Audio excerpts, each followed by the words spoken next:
Good afternoon and welcome to Real Chicks Rock Presents Real Discussions. I'm your host, Michelle Dosbert, and I'm super excited to be here. It's been a minute. It's been 3 months since I've been in the studio. It's been a long time. It's been a long time. I've been itching a little bit to get back. I think we're slowly trying to get back to what is normal, or what's going to be the new normal here in Atlanta.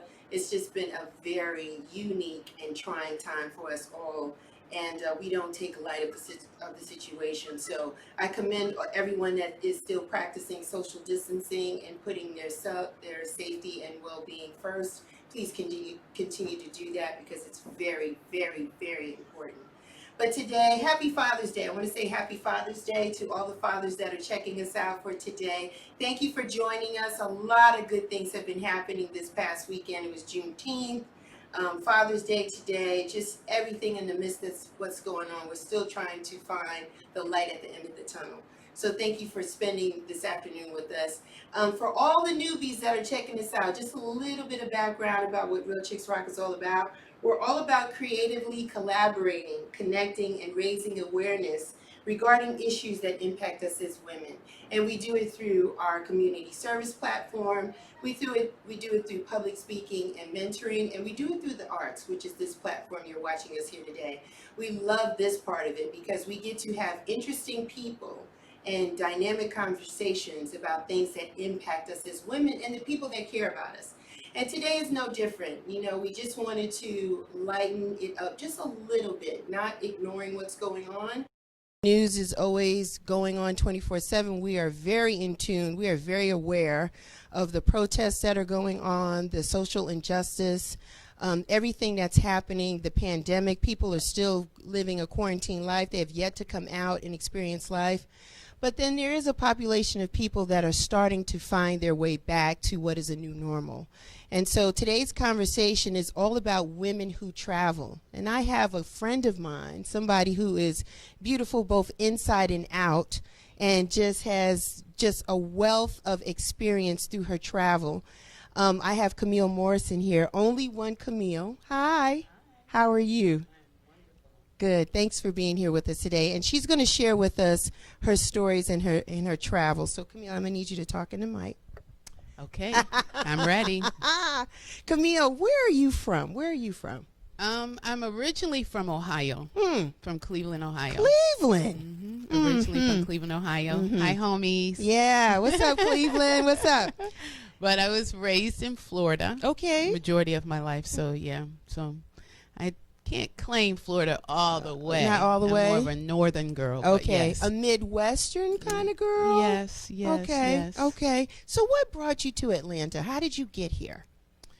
Actually, from college. Really? Okay. All right. I had a lot of dear friends who were from Atlanta, and I would come back and forth while I was in college on breaks and visit. Right. And I fell in love with Atlanta.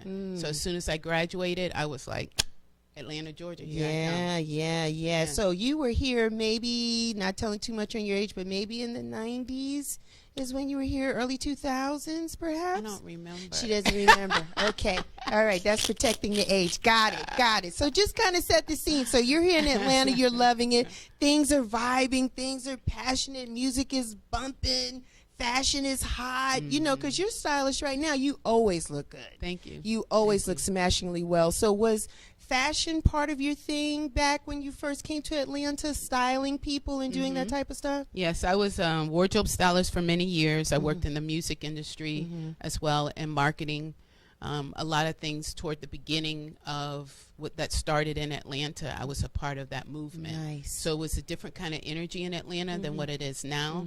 And that was really a fabulous time to be in Atlanta. So, yes. Yeah, so you were doing that then. So I guess I want to understand, I guess perhaps while you were doing the fashion and designing and wardrobe styling, is it that time you got the bug to travel? When did you start traveling as a young adult?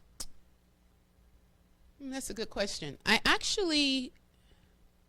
traveled more in my adult life than my younger years. Okay. I would travel maybe from, state to state, but never internationally. Okay. Internationally didn't come till probably after I maybe graduated. I can't even remember because it's been so long. Okay. But yeah, I've always had the desire to travel. One, my aunt was a flight attendant, and she always gave me that inspiration because I Right. wanted to be like her in reference to traveling. Okay. So yeah, I started at a younger age having the desire, but not to physically start traveling until I got older. Okay. Why older? Was it that your career maybe didn't introduce the international travel?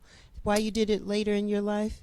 I think for me, I was not really focused at Okay. that time in my life. Okay. I traveled a lot domestically, but never really internationally. I think what really offset that is when I went to Israel. Okay. And that was like in 1999, it was, or 98. It was a long time ago. Okay. And that kind of spearheaded and twisted my thoughts and my mindset on, I could live overseas. Okay. Okay. So it wasn't just traveling for you. It was also living overseas, and we're going to talk about that.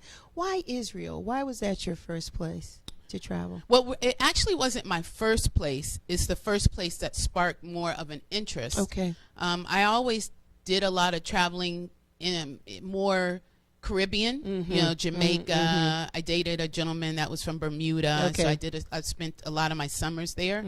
But I always had the interest to travel, but I think what really shifted was when I went to Israel. I actually went with a dear friend of mine that I grew up as a child in Ohio, and she was part of the community, a Hebrew Israelite. And when I traveled there, it's changed my whole mindset, even how I was eating, how I was taking care of myself, how I interacted with foreigners. It was a lot of different dimensions.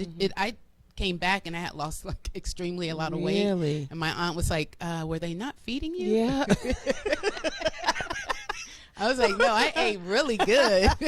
I didn't eat the junk that I was eating here. Yeah. So it's So, just yeah. so something inside of you just said, like went off inside of you. That it was always there. It just Elevated. became- It just yeah. became like, okay, I can really do this. How long Right. did you stay in Israel when you I was went? in Israel, I think 6 months. Really? Yeah, I think I was there for 6 months. Long time. So you had to put everything on hold? No, wait, let me back up. I think it was 6 weeks. Okay. Yeah, it was Okay. 6 weeks. That's still a long time. I was there for 6 weeks. So you put everything on hold and said, I'll be back, Atlanta. I'm going over here. And you went over there and it just kind of just like opened your eyes even more that Yep. you can do this. And if I'm not mistaken, at that time, I think I was working for LaFace Records. Okay. And I was able to leave for a period of time so I could travel. But I would travel in other places like Bermuda and like I was saying Jamaica. But that was the first time I had ever been to Israel. And I went to Egypt while I was there as well. Wow. So was it a spiritual awakening for you while Yes. you were there? Exactly. How so? What happened, if you don't mind? Well, for me, I can tell you a story that happened when I returned back as well as when I was over there. But I've always been a collector of picking up earthly things like rocks and shells and sand. So when I was in Israel as well as Egypt, I did that. I picked up from the land and I gathered it and I said I would put this on my altar. And I remember, and I always collected money from different countries I was in. So I remember me putting money, sand, water from, they say the Dead Sea, but it's really the Lyve Sea. And at the time when I was in Israel, so people would use film. So I had the sand in a film, the little film container. And so maybe like a few days later after I returned, my bags weren't even unpacked. I placed everything on my altar, and then a few days later, I was in a meeting, I think at LaFace Records, and my neighbor called me. My neighbor called me and said, "Camille, your house is on fire." My gosh. And I was like, "What? Wow. My house is on fire." So when I returned back home, the fire police people were there, fire marshal was there, and the interesting part of that was everything around my altar burnt except for the water from the Lyve Sea, the sand that was in the plastic container, and the money scorched, but it didn't burn totally. Wow. And that right there was like a spiritual confirmation for me that was something of change, Okay. that it couldn't be touched. And, my candles burned, everything else around, but especially the bottled water, because it was in a tall water jug. Yeah. The only thing it did is it singed the top, but nothing else burnt. That water was powerful. I kept that water forever. Wow. Wow. Yeah. Wow. Wow. So that was confirmation for you. So you were like, I can do this. I can do this. So it was it at that point, Camille, that you said, I don't necessarily have to stay here in America. I can see other countries and experience different things. I want to understand, when did it hit you to say, I really can do this? Because oftentimes, I'm going to segue here a little bit. Most African American people, we don't think about traveling. Most of us, we don't. If you talk to some people, they don't even take the opportunities to travel and check out the diversity within their own city. Right. More or less going out of the country. Right. A lot of us are fearful. Some of it, and it has nothing to do with flying. It's just the experiences. We're not used to the culture. We don't speak the language. How are they going to feel about us as black people? Right. We feel like there's prejudices against us. Then can we really afford it? So it's the conversation today is to really enlighten people, because a lot of people did not travel. We didn't do anything for these past 90 days. And now people are starting to spread their wings a little bit, right? I had a girlfriend that flew in this morning, and she said her flight was crowded. Like they are only keeping the middle seats open. So people are starting to take advantage of low flights and prices. It's not low, though. It's not low. It's not low, though, right? It was only low for a minute. But people are starting to feel comfortable. And so I want people to understand and feel comfortable, especially as black women, because oftentimes we feel like it has to be our group or a herd of us to go. And that wasn't necessarily the case for you, right, No. Camille? I don't actually like to travel as a group. Okay. Me personally. Why? Because I like to explore. I'm not a person that likes to do touristy things. So I like to explore and get in with indigenous people. Nice. So I meet them, I socialize them, socialize with them. Right. I might go to offbeat restaurants, but I need to let you know that I've always had that desire to travel. It's always been embedded in me. But it just, like I said, just started oozing out at a point in my life. Right. But I don't give or take anything away for that experience that I had. It changed me. Yeah. And, I was a vegan at the time. I was a single black woman. And maybe I had a little bit of fear, but I didn't allow that. No, I don't even really think I had fear. Okay. I think more of my family had fear About than you me traveling. having fear. Yeah. And I had a lot of obstacles that I had to deal with, especially when I moved to South Africa. That was, in the beginning of my journey. Okay. And during my journey, that would have probably changed a person's mind to say, I'm not going to travel because I'm traveling by myself. But I continued. Now, why? Now, there's some irony there, because being a black woman, you would think that South Africa, you wouldn't have had any obstacles. Again, just hearing this firsthand. Can you share some of the obstacles you might have faced? No, that's not true. Okay. Because South Africa, even though they say that there's no apartheid there, there's still apartheid there. Okay. So the difference between traveling and living in a country is when you travel to that country, you don't get the full gist of what the country's about. You're only getting a taste of it. Right. But living there is totally something different. So I lived there for 2.5 years. Really? Yeah, in South Africa. And South Africa was the first place that I packed up everything, sold my car, moved out of my home, and said, I'm going to move to South Africa. Why I didn't there? have a destination or anything. Why there? Why South Africa at that time? I had a girlfriend that I was very close with at the time who moved to South Africa. Okay. And we used to always talk about traveling overseas. Right. And her children were my godchildren. And I lost contact with them for a while, and then I ran into them on Mother's Day. And we corresponded, and she explained to me that, or told me that she was going to be moving to South Africa, and I was like, oh wow, I'm going to come and visit. Yeah. And even though I actually probably wanted to just leave and go there, but I had a dream. I remember having a conversation with her. I remember where we were, everything. It was Guillemata. It was a dance performance. Yes. It was beautiful, and it was Mother's Day. On that next evening, I watched a movie called Sometime It Rains in April, and I think it was another movie about apartheid or genocide or something. And when I woke up, I had a feeling that just filled my whole spirit. And before I knew it, I was sitting at a computer looking for jobs. Wow. I felt like I was having an outer body experience because I don't remember, like I had a job, I had a career, I was a stylist, I was a successful stylist. Right. So I just woke up and said, I want to move.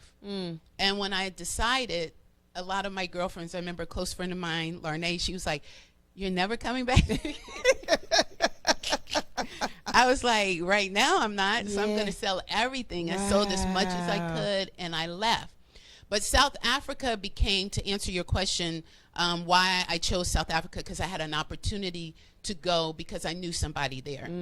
But I probably would have still traveled to that country even though I didn't know anybody there. But if you always have a sense of reserve or a sense of I'm scared to travel by myself, then pick a country that you know someone and go there first. But don't allow that to stop you from traveling. Yeah. That shouldn't be a way to stop you from traveling. And your traveling is different than ours, or at least mine. Because I go for a few days, and I think I'm doing something. Oh, no. I could never go anywhere for a few days. No. I go for a few days, and I'm like, yes, I'm doing something. Yes, yes, yes. Mark it, get the passport stamp, boom.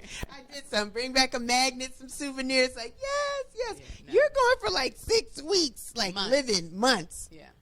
But if I'm living there, I'm going for years. But usually if I travel, I'm going to go more than a week or 2 weeks. Wow. Why so? Why? Because you're just curious. You want to be with the people. You want to experience the culture. Because it takes some time. You know, you can't really enjoy the country within 5 days. Or at least I can't. I can't. Just recently, prior to all of this going on, I traveled with another girlfriend of mine. And she's a traveler like me, and we traveled for a whole month. And we traveled to Europe. So we went from, we left from New York. So from New York, we went to London. And then London, we went to Portugal. Portugal, Spain, Amsterdam. But we spent a lot of time, in going to different places in Spain, different places in Portugal. So that was, and I didn't even want to return after a month. She continued to keep traveling, but I was like, I put myself on a budget. Yeah. And, so I budgeted myself to stay for a month. But if I could have had my way, Is it expensive to stay as long as you've been staying? Like, no. You just have to know how to travel. Okay. And, and how to save your money. There's so many ways of traveling that can be budgeted oriented, like booking your tickets a couple of months in advance, or when we went on that trip, we did one legs. So one legs were, very inexpensive versus round trip tickets. Right. And then when it was time, I think I went to Greece too. Of course. Let's just slide that that in. Oh, no, that was another trip. Sorry. So, but there's always ways to budget your, if you go with someone, you can share a room. Some people stay in hostels. I'm not a hostel person. I'll be the first one to say I'm a little posh. So I want someone cleaning my room, making my bed, bringing me food, bringing me breakfast. I need all of that in my life. So I'm not going to really do hostels. I have stayed in hostels, but not a lot. Not a lot. That's not my thing. What's your favorite country you've visited? That's a very popular question. Well, and I don't have a favorite country right now. I have countries that I enjoy traveling to, but I wouldn't say that I have one favorite country. So I like different countries for different things. Like I lived in Malaysia for about 2.5 years. The people are very warm and nice. It's very inexpensive to live. The food is great. Even as a vegan, the food was great. So I lived in China for a period of time. China was quite interesting. I wouldn't say it's not a place that I would return, but it's very polluted. So, you know, like we're wearing masks now. I wore a mask all the time. Over there. You know, yeah. So, but probably Dubai would not be a place I would return to. But I enjoyed the experience of living there, but it's not my lifestyle. It's not for you. Did you feel any racism, or did you feel that you were treated special because you're a woman of color, because you're black? In Dubai, or just And period? Just period in your travels. Did you feel racism at points? I felt racism every country that I traveled. Wow. I felt racism every country. If it wasn't for me being a black woman, you know, I dealt with a lot of things that I probably wouldn't want anybody else to experience, because it wasn't something that was on a positive note. Okay. You know, like I mentioned, me being in South Africa, that was my first physical disconnect from the U.S. You know, when I packed up everything and left and sold as much as I could and moved to South Africa. But getting to South Africa, I had some hurdles. I dealt with not having a ticket. My ticket wasn't valid. My clothes got all messed up from a storm. It was just one thing after another, but I finally got there. And then once I was there, I met a lot of beautiful people in South Africa. It's a very beautiful country. That's where a majority of my pictures, I started doing photography, and a lot of my pictures started in South Africa. But they continued throughout my journeys. But a lot in the very beginning, I just had a photo exhibition, and those were from South Africa. What part of South Africa did you stay? I was in, I just went blank. I was in Johannesburg. Okay. Joburg. But I traveled throughout South Africa. Okay. So a friend of mine who lives here in Atlanta came to visit me from Kenya, and we took a bus called the Boz bus, and it takes you to all these regions in South Africa. We bought a round trip ticket. We didn't use the round trip ticket. We only went one way, and then we met people along the way and then came back with them. But that was an experience of its own. And that trip, some of those trips I did go on what is it called? The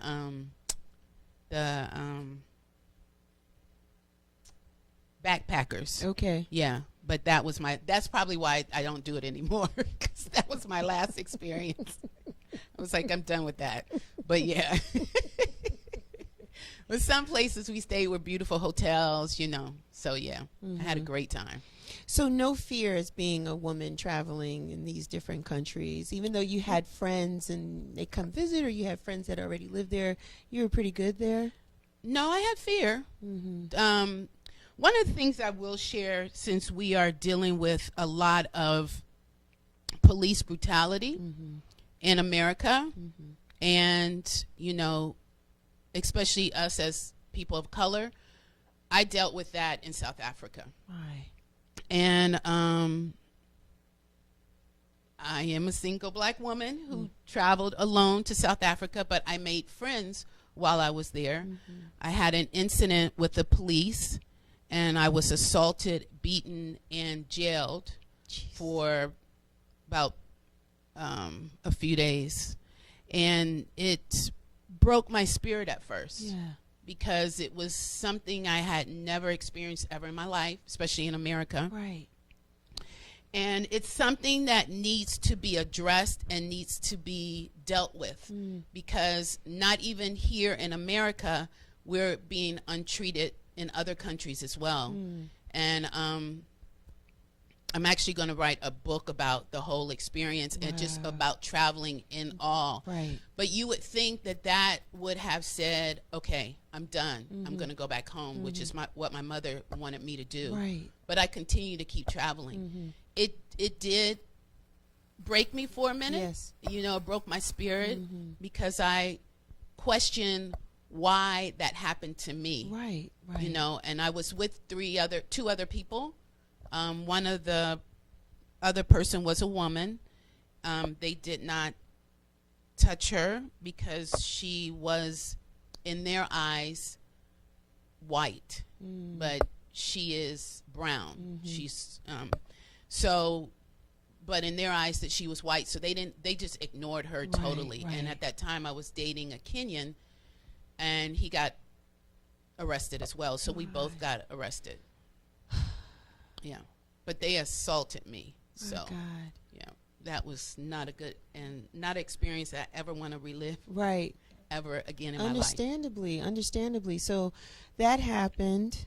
Then did you continue to stay in South Africa, or did you say I'm coming home? Or No, I stayed. you stayed? I stayed for a little bit. Like I said, I met beautiful people in South Africa. Yes. So I had a support system there. I met the chief of police that was responsible for the police station of the policemen that assaulted me, but that's not the police station I was originally in. They did some other stuff, and they shifted me into a really bad police station. My goodness. So how did you get out? How did they just let you go after time, or somebody? No, my boyfriend at the time paid for my bail. He took all of his savings and he paid for me, and then I got a lawyer. And then that's another thing about traveling, where a lot of people say, you know, you can connect with the U.S. Embassy and they'll help you, and, you know, always, that's bullshit. False. That's false.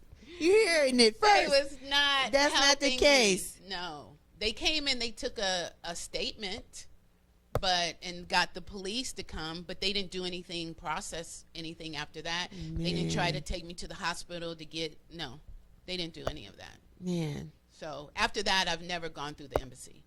Okay. You know, but I'm not telling you as a traveler not to do that. Right. It just didn't work For me. you. Got you. No. So that happens. You get through that.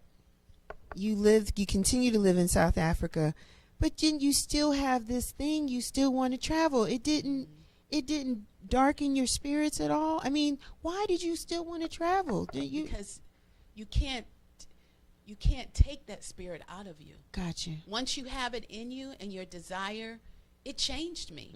You know, I believe that I became a new person. Once I returned back to the U.S., I see things differently. I interact with foreigners differently. And then you start to realize a lot of the people, just because they're Malaysian or they're Asian, well, Malaysia is part of Asia, but still, they still go through some of the trials and tribulations we do in India.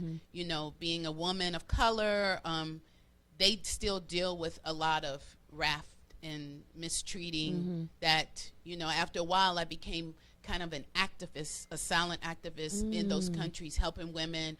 That's how I incorporated and got all of this goods, because I started helping people of that diaspora or that country to help them with their businesses, to believe in them, to inspire them. So for me, it was, I wasn't ready to come back. Okay. I felt like I haven't completed my mission. I still don't feel like I've completed my mission, and I still want to continue to travel. I just might put it a little setback. Okay. But yeah, I encourage everyone, even if it's just a short trip, or even if it's just statewide, I just think that you have to travel, especially for your children. They need to know the difference. They need to see other people that they're always surrounded by. They need to learn different languages, you know. Yeah. So all that. Try different foods, taste different foods, learn about different cultures. It's so important. It is very important. I did have the opportunity. I tell people, I know they're sick of hearing it, but I do love to travel. I love to travel. I think you do have it in you sometimes, and then when you get older, you get excited because you have the resources to do it, and you have people and connections.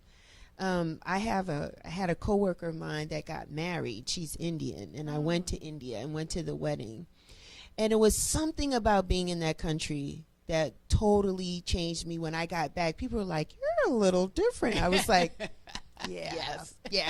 yeah." And it's hard to really put it into words, but I'm going to try. It was a spiritual thing for me, and it was a connection with women who didn't even speak English. Yeah. But there was yet a bond and a connection as women, and their spirituality. They were so committed to prayer and just being in a meditative state and blessing one another, and community was very big for them as well too. So yeah, I totally agree with you, and that's why I may not be able to stay weeks at a time, but I am interested in going to other countries just to experience different cultures. Because at the end of the day, we all want the same thing. We want love and peace and happiness and success and prosperity, whatever that looks like, but we want those things. And I think as human beings, we're willing to do the work to understand what that is. And so when you go to different countries and you see that their meal plan, the way that they eat, signifies or promotes the way that they live and their lifestyle, and they may seem healthier, or their framework is different than ours, and the way they embrace outdoors is different than we do, and it's a whole totally different thing. But yet it's similar as well. There's a lot of similarities that you don't realize until you spend some time over there. Got you. Yeah, because I have a lot of dear friends that are from India. I built relationships with my sisters from another mother. And especially when I was in Dubai, it was a group of about 4 Indian women that I called my sisters. And when I left Dubai, they cried. We all cried, you know, because we had that connection. They could barely speak English, you know. They were learning. I was learning a little bit of their language. But they knew me as Shanti. You know, Shanti Om. I always developed another name or inherited another name from my birth name during the countries that I was visiting or living. And they always knew me as Shanti. So when I left, it was a whole emotional thing. But I still keep in contact with them. I think it's important. That is my connection to the world. I mean, I'm on my 3rd passport. I'm still want more stamps. Drops the mic. 3rd passport. Man, some people don't even have one. So please get one. If you don't have a passport, please get one so you can travel. You touched about how you help and support other businesses. You have some beautiful things here on the table. How did you come across these things? I know they come from different parts of the world. Even what I'm wearing today, I am styled by the OnlyOne Camille from head to toe. And yes, I believe this skirt came from India, right? Yes, Right. So tell us why did you feel it was important to maybe bring merchandise, textiles, product from different parts of the world? How did you get involved in doing that? Well, some of the jobs that I was involved in while I was overseas were somewhere in education. So I had an opportunity to deal with children and develop relationships with children and their parents and so on, grandparents. So I had a connection with a lot of the family, and the family might sell something on the street. They were vendors, and so I started supporting and purchasing and buying things from them. And then every time I would go to a different country, I would give back to the community by helping out some of the needy children by offering free lessons in English, or help them with their math, which I'm not a really good math teacher, but you know, I'm not even really a good English teacher, truth be told. But you know, I would do something that would help them within their community to give back, and as a result, they might show me some of their work, and some of their trade, some of their craft, and then I just started collecting and purchasing from them, which was like once I did something for them, it fed their family. Nice. And just a little bit of something would feed their family. Then when I would leave that country, I would leave my merchandise or whatever clothes I've got or appliances. I would leave it with that country. I wouldn't bring it back with me.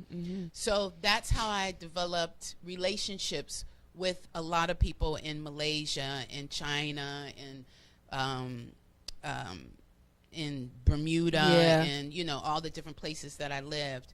And the photography was more of a love that I always had an eye for fashion and an eye in photography, but never thought I was a good enough photographer to take valid pictures. Okay. It was kind of like a trial and error type.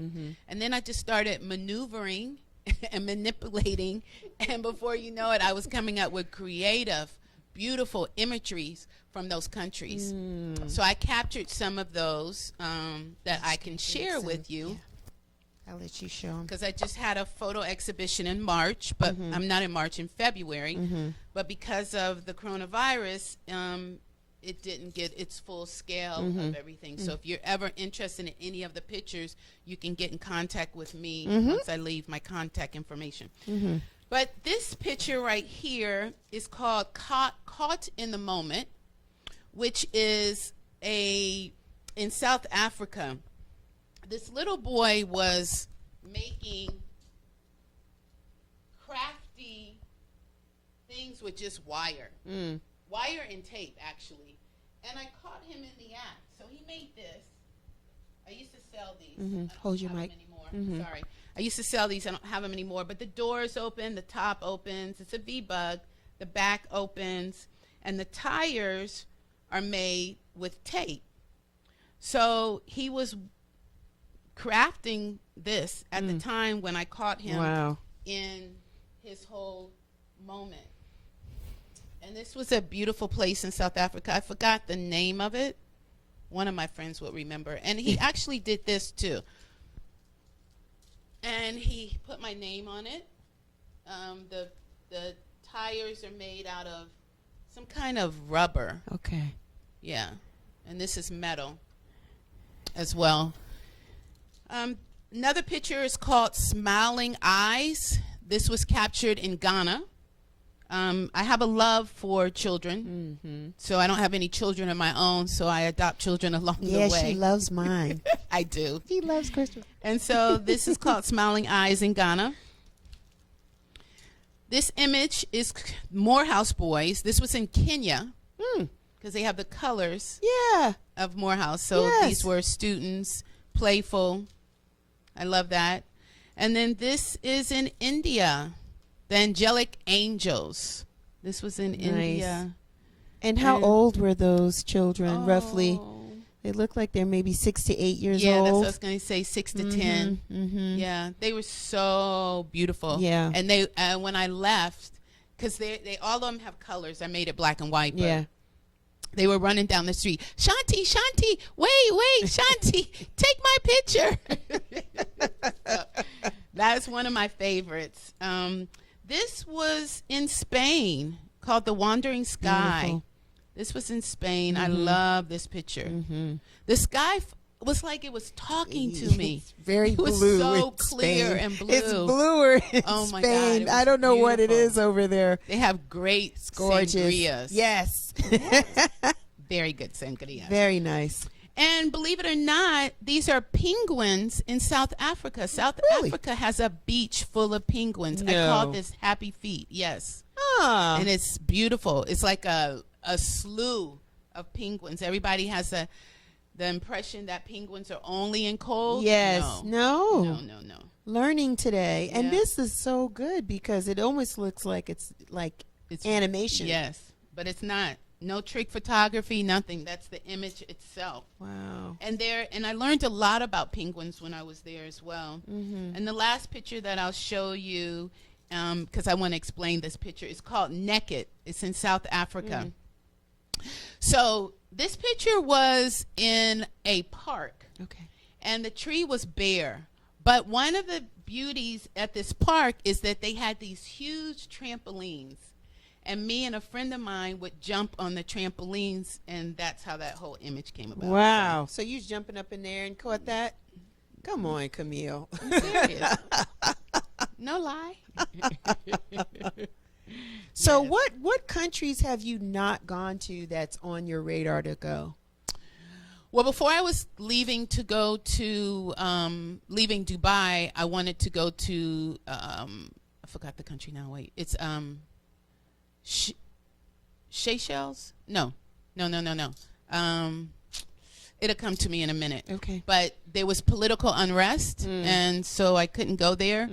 I haven't been to Fiji. I want to go to Fiji. You wanna go to Fiji? Yeah, I want to go more and travel more in South America or Central America, Ecuador. I've been to Brazil. I've been to Panama. But I actually wouldn't mind moving. No, Here we go. I'm actually going to move. Here Let we me go. rephrase Here that. we go. I'm going to move to South America. Are you? That's the next place? Yeah, that's the next place. Since I spent a lot of time in Asia Right. and Africa Right. and Muslim countries, now it's time to South America. yeah, South America. 2021? Yeah, not 2020. Yeah, 2021. 2021. So Yeah. that's around the corner. That's in Yeah. 6 months. Yeah. How long you plan to stay? Just depends. How do you feel? Well, it depends on the job that I get. So okay. my duration of me living in those countries is based mainly on the jobs that I have. Okay. So once those jobs are done, then I continue to travel, and go to other places. Like right before I left to be on the Middle East, I traveled to Greece. I went to Sri Lanka, Hong Kong. I've been to Thailand many times. I went to Thailand. I went to Morocco. So a lot of things that what she has on her waist pouch is from Morocco as well. So I did some extensive traveling in Morocco. But I'm a different kind of traveler because a lot of people, when they go, they do that whole touristy thing, and I don't do Yeah, that. some of us do, some of Yeah, I us don't do that. don't. But we Yeah. try to do what we can in the time that we're there. Yeah. So yes, there are a group of people that are like, yeah, that's cool. I don't want to do that. I want to be amongst the people. I want to eat with the people. I want to live with them, kind of hang out with them, see what they do, what's the culture, get a vibe. I guess typically most of us, we don't have the ability or the opportunity to stay a very long time. So we try to pack it in within the few days that we're there. That's true. But then if it's really appealing to us, oftentimes we come back. Right. Right, and then we'll stay a little A longer. little longer, yeah. And then we've kindled a relationship with some locals, and then we can come back and we can spread our wings out a little bit more. Yeah. But I think it's important, that people do travel. Oftentimes, again, for us, we feel like it's just too expensive. We can't do it. Typically, when we see because you touched on it early in the conversation, flights are not cheap. Well, They're not not. always. They're probably going to be more expensive now because they claim that they're not putting people in the center seat. Right. But I just flew on airlines that I'm not a fan, and I don't fly on it, and I will probably never fly on it again. They had you in the middle seat? Yeah, but just for the record, it's Spirit. I don't fly on Spirit. I don't even like Spirit.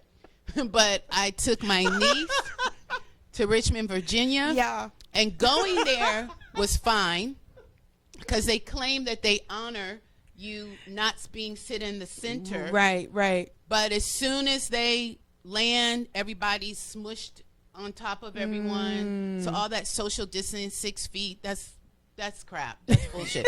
That's not working. And then on the way back, they had 3 people sitting in a seat together, and I wasn't comfortable, especially since I was traveling with my niece. I was like, no, that's not what you said on your website. That's not what you're honoring. But they flip it. They just get the people there. Right. And then, so you just need to honor. You need to travel based upon how you feel. Right. And I wasn't comfortable coming back. I was comfortable going, but I wasn't comfortable coming back. But, I was on a Raggedy Airlines anyway, so what? I don't know why. But yeah, I'm not a Spirit fan. They don't fly international anyway, so they don't even go where you go. They do. Where they go? I think they go to Panama. Ooh, that's big I for think they go to them. Panama, yeah. That's big for them. Yeah, you're not going to be checking Yeah. for them. But it's just the airlines right now, they're going to probably be trying to recoup their money back. Yeah. So the prices will probably be a little higher. You just have to know how to set a date, know how to search, Or hire me to look for your Oh, flights. opportunity. Hire me Opportunity. to look for your flights. Yeah. But yeah. So you can make it happen. Did you stay at hotels when you travel, or you were? Yeah. It was hotels, maybe Airbnbs or friends. It just varied, I'm not right? an Airbnb fan. No, no. not Why not? like- Just don't like that. I stayed in the Airbnb when I was in Portugal, Mm-hmm. and every time I took a shower, the shower overflowed. So the drainage was clogged. So whenever I would shower, Yeah. I would get all this dirty water Yeah, back. from, I didn't like that. So you can't call anybody. You can. You're supposed to call somebody to come and fix it.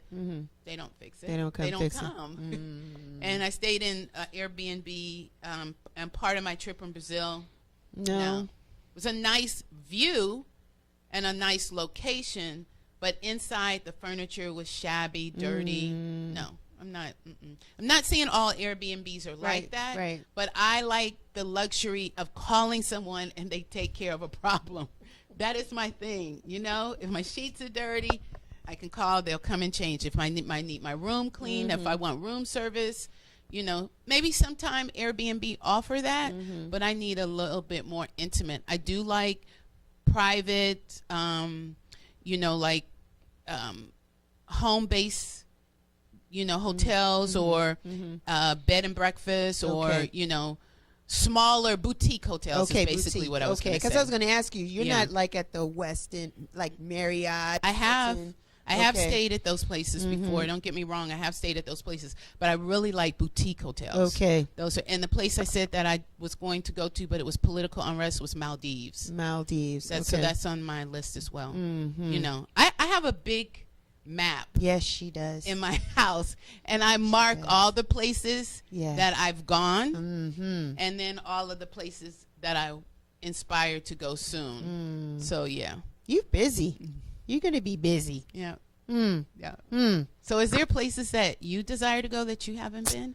I want to go to Morocco. Okay. I want to go to Italy. I've been there. I do want to go to Egypt. Nice. I do. Yeah.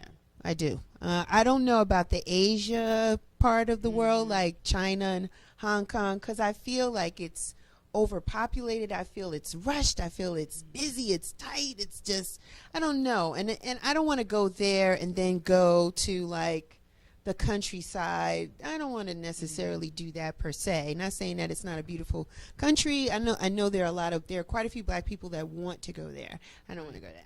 I want to do Italy. I want to go where the food is good, perhaps. And the wine. And the wine. And the is days great. are nice. And there's clothes or just good accessories or things. And just villages and villas and that type of thing. Morocco, I want to go just because it's different. It seems edgy, right, for me. It is edgy. It's edgy. I want to feel that. And then Egypt, just because of historical value and just where our ancestors The only walked. bad thing about when I traveled to Egypt is they try to Come on. downplay that Egyptians are people of color. Really? So you'll see a lot of the statues where the noses are cut off. Really? To not So it show our doesn't show the full nose? Or a lot of the statues where it's painted more white, Lighter. creamy, lighter.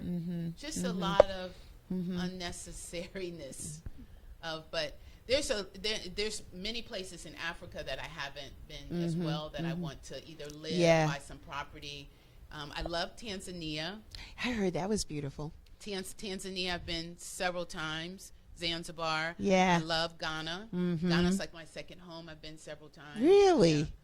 South Africa is good, but I don't know if it would be high on my list of African countries. Okay.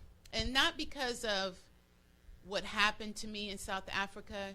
It's just, it's too much diversity. Or it's just that a whole apartheid. Yeah, is it's just going still on. resonating in the. Yeah, and it's just, it's not a really a comfortable place to live for me. I do want to go there. I want to get some house music there. I want to go.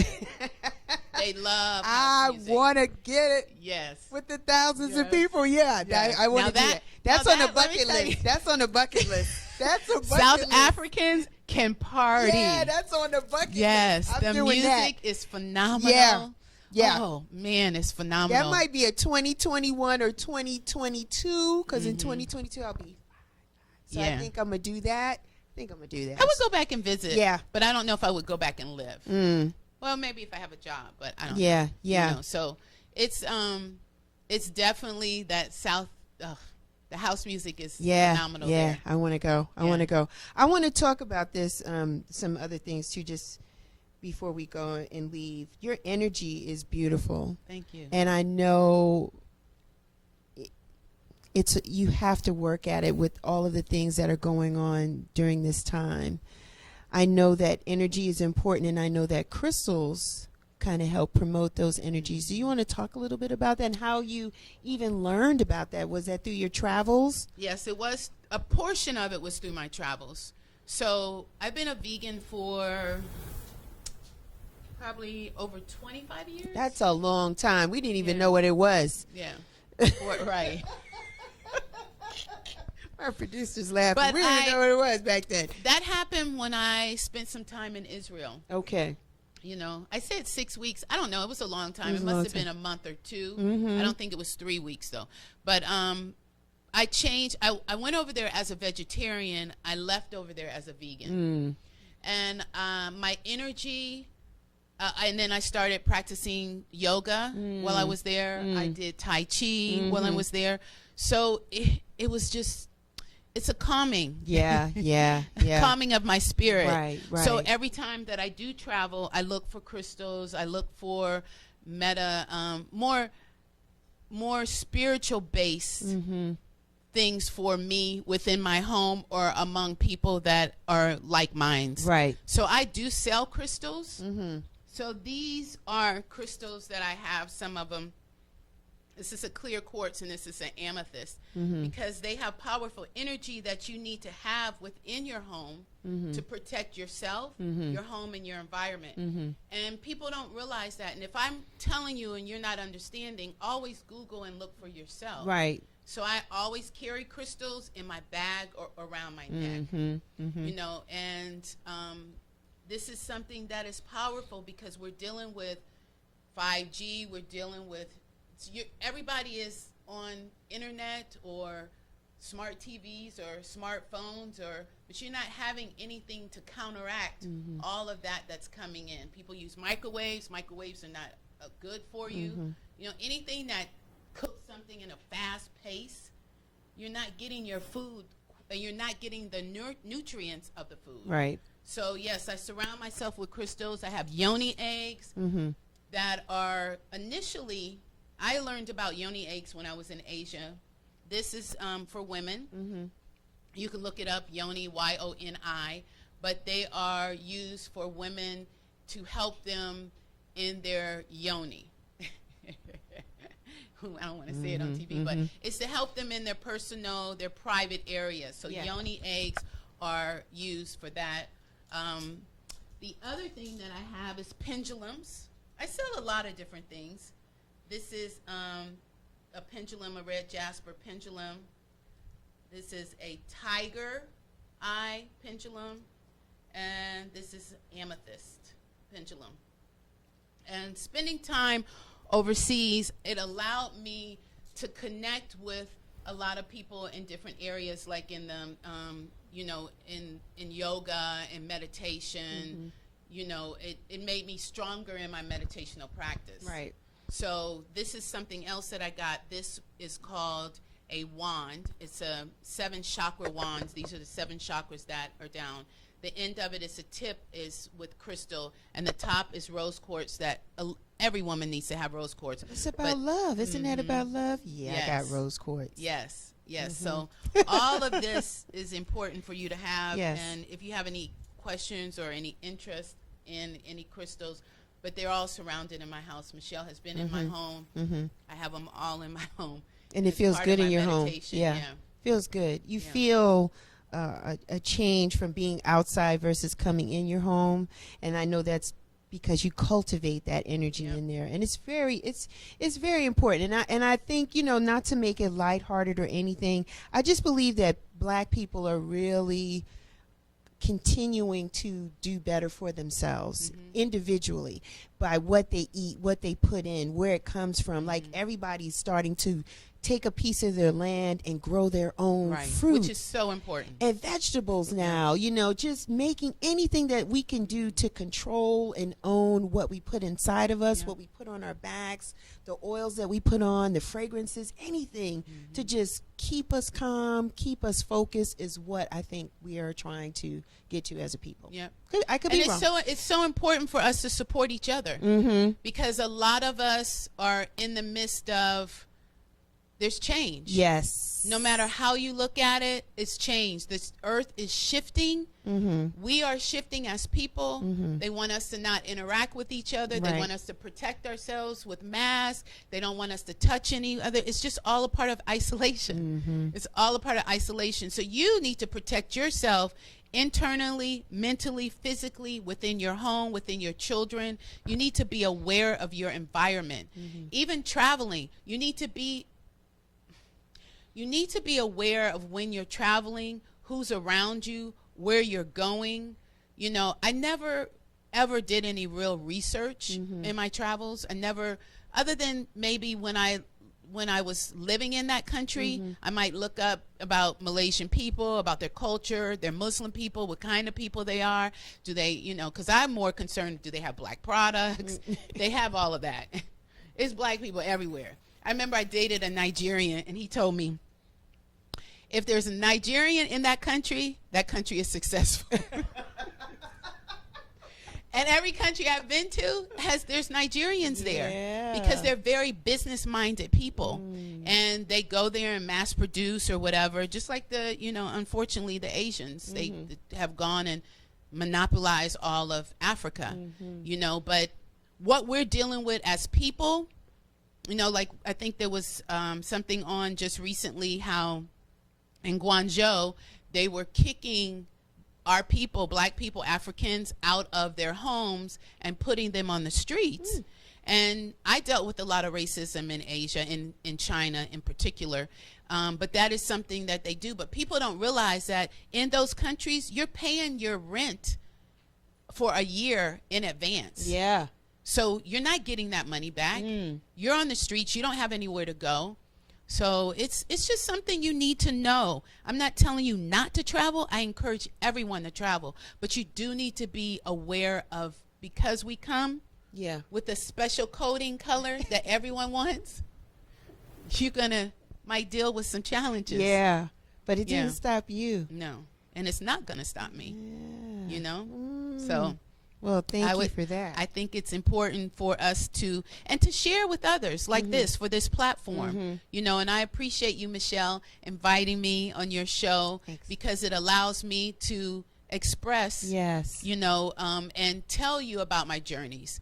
And I don't take anything of that away.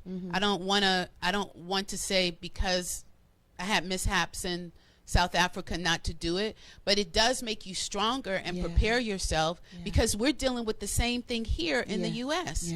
That's going on in other countries. It's sad, but it's true. It's true. Camille, how can the people find you? How can they find you? Well, I don't have a website, unfortunately. That's okay. But I am on social media.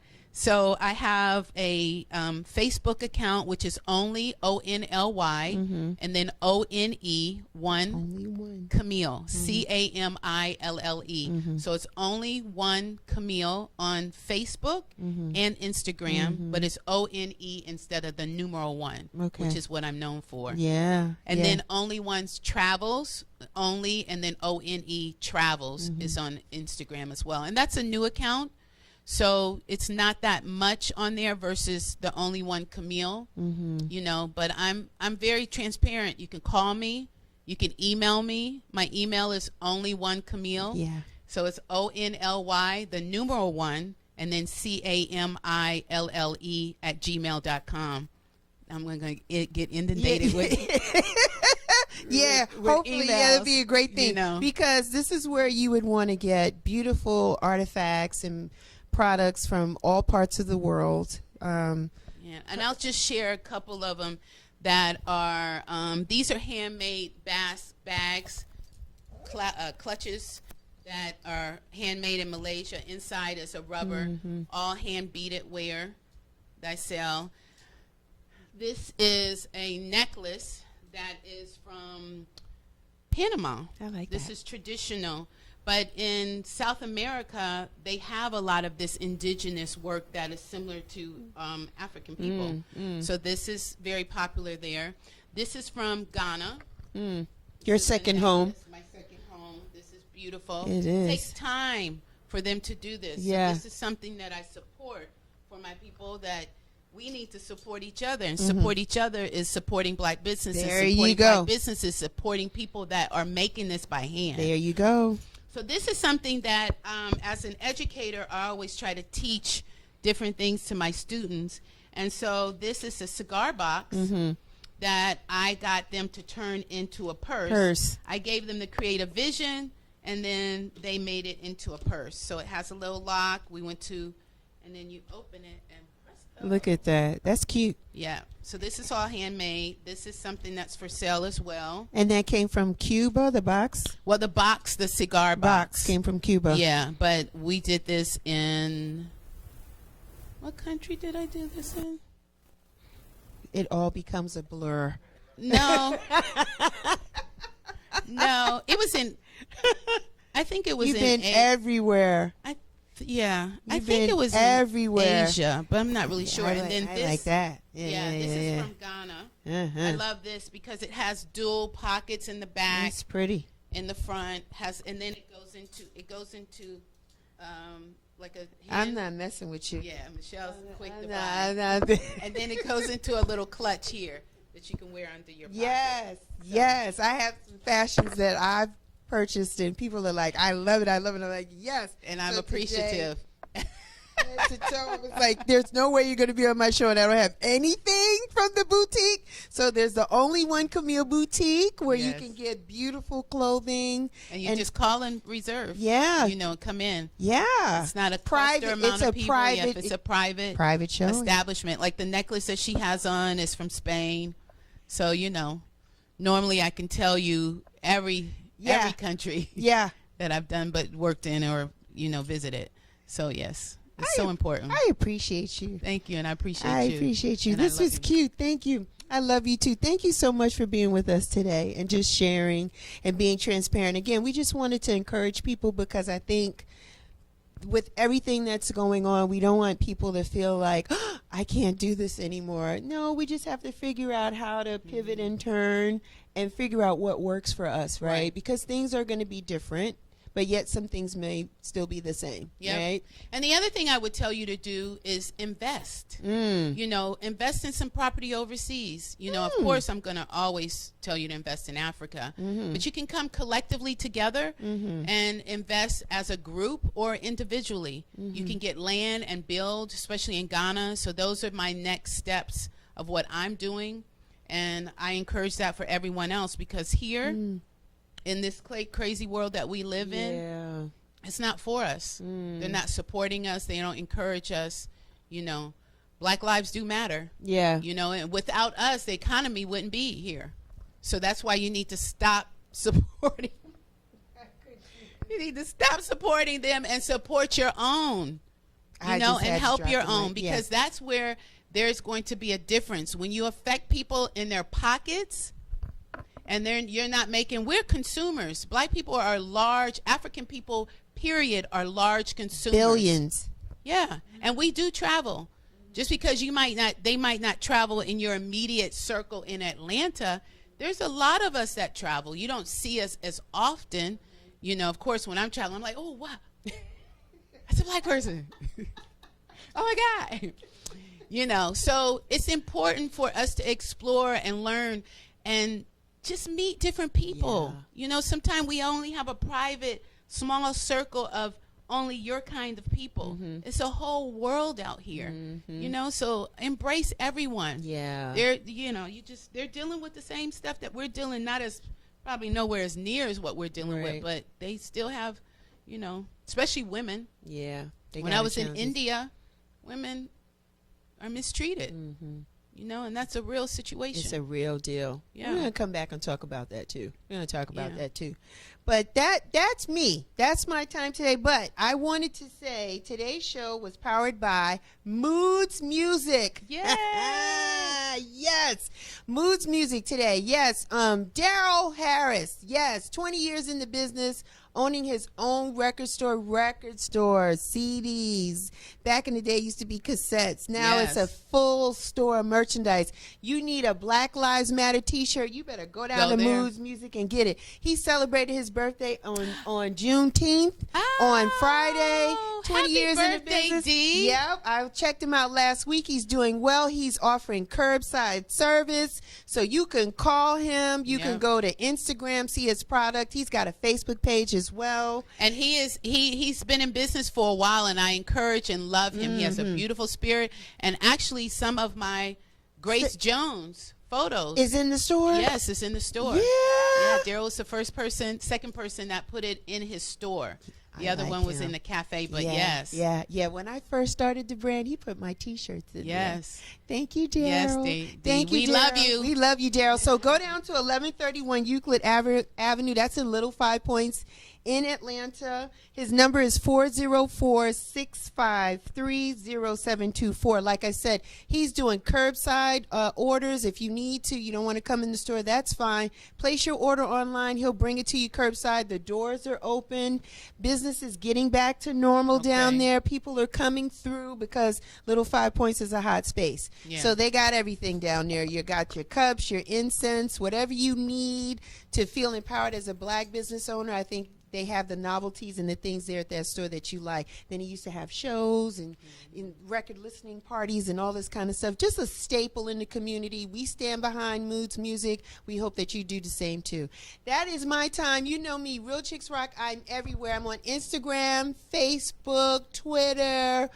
I got the website, realchicksrock.com. Support Black business. We cannot say it enough. Black Lives Matter, yes. But we need those dollars. We need for you to support these businesses that you like. You be clicking the button. You be liking and sharing and stuff. That's nice. But go check out our products and see if there's something there that we have that could do you or somebody you know as a service. We got T-shirts on our website. Go ahead and get those. We're going to start doing some masks too with the Real Chicks Rock logo. Nice.